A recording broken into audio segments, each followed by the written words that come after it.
People talk about the craziness of the world.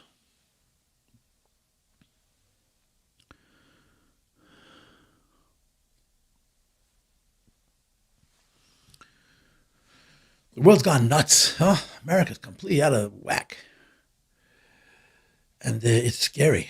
It's sad. It's the operative word is it's really, really sad. And you know what's sad about it? All of the equivocation, all of the subjectivity, all of the anybody can do whatever, anybody, everything they want, and you have to love them and accept them. That whole philosophy. It's not based on permissiveness. It's not based on a desire to rebel against God, like in Mitzrayim, like it says in the Pasha Achei, or in Canaan. It's based on kindness. Right? America's liberalism is because you don't want one person to suffer. And one person has a certain mental illness. As a result of that mental illness, he has a deviation in his thinking and in his feeling and therefore in his actions. And we want him to be comfortable. So you have to break all the rules of the data that this one person should be comfortable. That's the root of it. The root of the loss of a moral center, common sense, middle of the road, derech mitzvah, which is derech emes, is of kindness. Because American people, and the nation of America is a kind country. I want you to know. This is me talking, so you're going to get my version of the world. In the Fabrengel Mishpatim, which I mentioned before, the Rebbe talked about America and Russia again and again and again.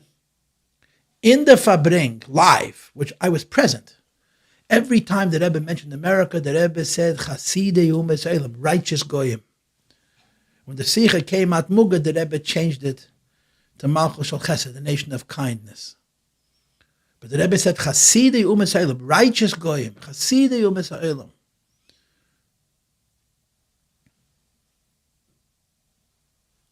So people say, how could the Rebbe say it? Look what's going on. What's happening in our country is people are so desperate to be righteous. And they don't have a God, unfortunately. They threw God in the garbage.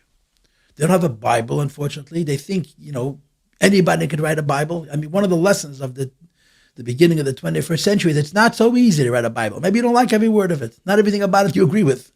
But it's not easy to write a Torah, to give rules to all of mankind for all times and all places that are constant and that are binding and that keep us in the space of humanity.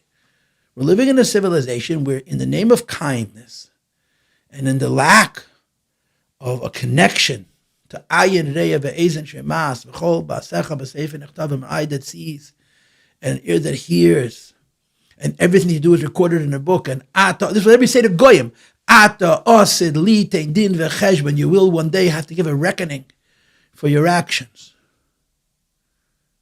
So when you have a lack of that presence and you want to be a good person, there's no limit. It's like plish, everything's open. So we've lost our moral compass completely in the desire to be kind. It's uniquely American. It's very sad. And what's the solution? The world is falling to pieces. Teach. A good argument could be made that what's going on in America is pushing a vacuum. It's not a new energy. It's not a new force. It's a lack of an energy. Teach. The Rebbe spoke by the Shav Mrs. Nenech. And I am not a shliach, and I don't have any authority. Far be it from me. There certainly was in the Rebbe's teaching pulling back on that campaign for whatever reasons. So I don't know how this should be done practically and actionably, but the Rebbe gave us a mitzvah. He quoted the Rambam says that it's a chiyuv, it's an obligation. And a Yid once gave me a whole speech about arvus. You're not mechuyev, not arvus over goyim. If you look at that sikha, I'm not so sure you could say that you have no chiyuv to find a goy and teach him because of no arvus. The Rebbe said it's a chiyuv gomo to teach goy b'shav mitzvah nenech. Teach them about God. Teach them the idea that kindness doesn't mean anybody can do anything. Like the famous mashal that the Rebbe would often bring about a man sitting on a boat and he's drilling a hole under his seat. And when you tell him you're going to drown the soul, he says, it's my seat, I paid for it on my seat, I can do what I wish. We're all connected. And although you have to worry about the individual very much, But you need to appreciate that the individual is part of a community. And when you approach the rights of the individual in a kind of way that it hurts the civilization at such a deep and a basic level, it's wrong. So how do you continue being kind and appreciate the fact that not every individual can express every belief and every feeling and every deviancy? It's tricky, but there's a balance. And the balance is there's the Yochid and there's the Rebbe.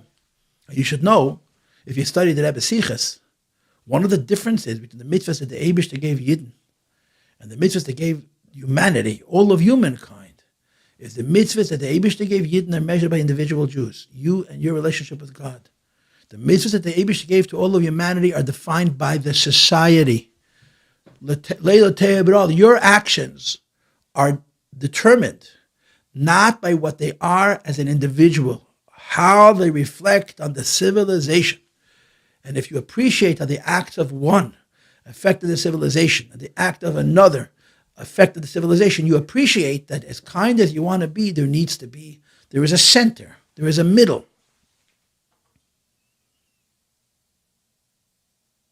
And it's our job to teach. And I want to say one thing about Sheva Mitzvah. This is a personal opinion. That's all it is, a personal opinion. If you look at the Sheva Mitzvah Neneach, they're rules. They're not a way of life. Moreover, they're rules that everybody knows anyway. So exactly what are you teaching?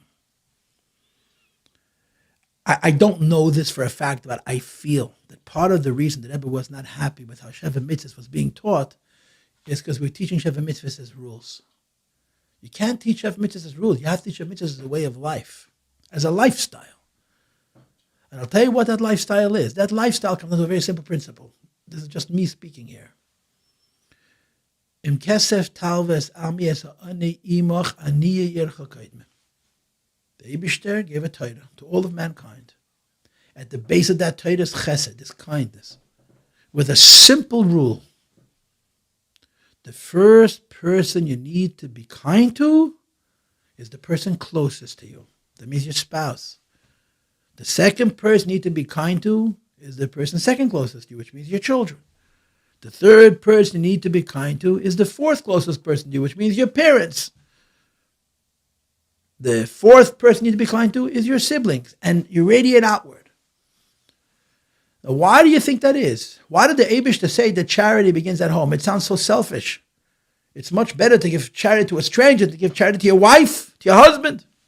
You know what the answer to that question is? Because it's very easy to give charity to a stranger. Because when you give $1 to a stranger, you gave him $1. But if you're having a fight with your husband, you're having a fight with your wife, and Torah says be kind to the person closest to you, you're not giving them $1. You're giving a piece of your will, a piece of your soul, and it's giving you midas toives. It makes you a better person.